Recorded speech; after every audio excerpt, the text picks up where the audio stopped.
Que la grâce et la paix vous soient données de la part de Dieu notre Père et de Jésus-Christ notre Seigneur. Amen.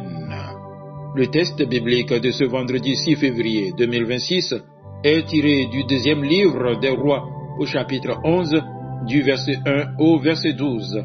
Le thème de ce jour est intitulé comme suit: Mets tout en œuvre pour préserver la vie humaine. Prions. Seigneur notre Dieu, donne-nous un esprit attentif pour entendre ce que tu veux nous dire aujourd'hui et un cœur disponible pour accueillir ta vérité par Jésus-Christ notre Seigneur. Amen. 2 Rois, chapitre 11, du verset 1 au verset 12. Athalie, la mère du roi Akazia, apprend la mort de son fils. Alors elle décide de tuer tous les garçons de la famille royale.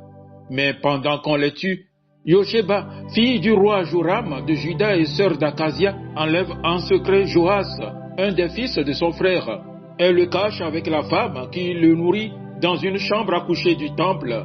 Il n'est pas tué et Athalie ne le sait pas. Il reste caché 6 ans avec cette femme dans le temple du Seigneur. Pendant ce temps, Athalie est reine de Juda.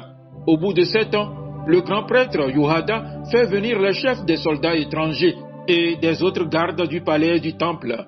Il les conduit dans le temple du Seigneur. Il passe un accord avec eux et leur demande de faire un serment. Puis, il leur montre le fils du roi. Ensuite, il leur donne les ordres suivants. Parmi ceux qui commencent leur service le jour du sabbat, une équipe est chargée de garder le palais royal. La deuxième équipe garde la porte de Sour.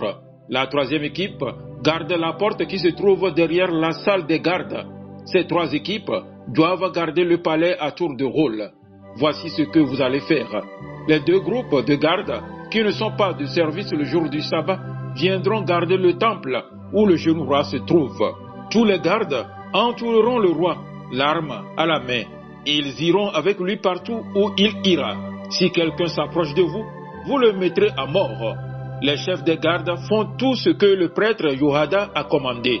Ils réunissent leurs soldats, ceux qui prennent leur service de garde le jour du sabbat et ceux qui le terminent ce jour-là. Puis ils vont trouver le grand prêtre. Yohada leur donne des lances et les boucliers du roi David qui se trouvent dans le temple du Seigneur.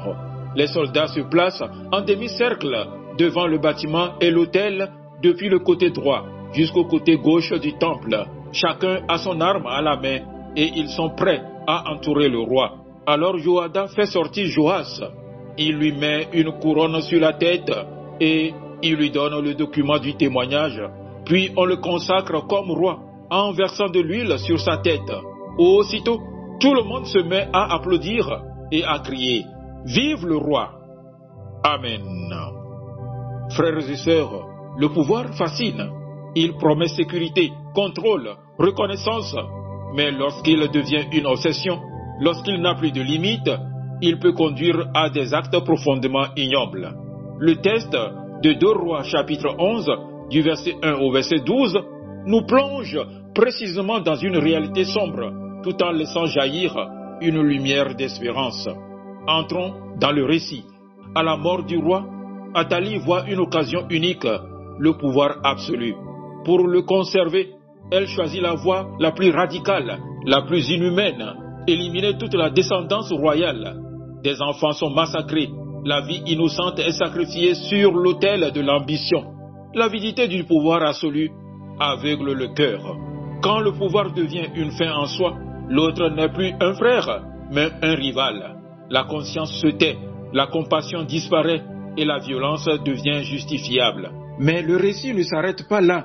Au cœur de cette nuit de mort, Dieu fait surgir une résistance discrète. Joséba, une femme sans armée ni trône, refuse l'inacceptable. Elle sauve un enfant, Joas, et le cache dans le temple. Un geste simple, un geste risqué, un geste de vie. Là où le pouvoir détruit, le courage humble protège. Athalie agit dans la peur de perdre. Joséba agit dans la foi de préserver. L'une prend pour survivre, l'autre donne pour sauver. Le même pouvoir d'agir peut servir soit la mort, soit la vie. Ce n'est pas le genre, la position ou l'influence qui font la différence, mais l'orientation du cœur. 2 femmes, 2 initiatives, deux logiques. L'une détruit l'avenir pour régner seule, l'autre protège l'avenir pour que la vie continue. Frères et sœurs, ce contraste est volontairement mis en avant par la Bible. La femme, souvent associée à la vie, à la transmission, à la protection, peut être soit celle qui confisque la vie par ambition, soit celle qui la sauve par courage. Frères et sœurs, ceci nous interpelle. Le monde nous montre souvent que la force écrase, que la domination triomphe, mais la parole de Dieu affirme autre chose. L'avenir appartient à ceux qui protègent la vie. Joas grandit dans le silence du temple. Pendant 6 ans, la vie est cachée, mais elle n'est pas éteinte, et au moment voulu, elle est révélée. Le règne injuste tombe, la vie reprend sa place. Ce que l'on protège dans l'ombre, Dieu le révèle au grand jour. Cette parole nous rejoint aujourd'hui. Nous ne sommes peut-être pas face à des trônes ou des complots, mais la vie humaine reste menacée par l'abus de pouvoir, par l'égoïsme, par l'indifférence, par le silence devant l'injustice. La question devient alors personnelle. Suis-je prêt, moi aussi, à choisir la vie, même si cela me coûte quelque chose? Préserver la vie humaine, ce n'est pas seulement refuser de tuer, c'est défendre la dignité, protéger les plus faibles, refuser toute forme de domination qui écrase. Frères et sœurs, l'avidité du pouvoir absolu conduit à des actes ignobles, mais un cœur juste, même discret, peut changer le cours de l'histoire.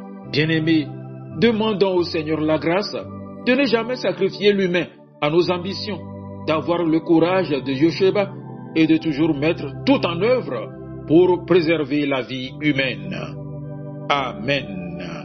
Paisible journée à vous tous.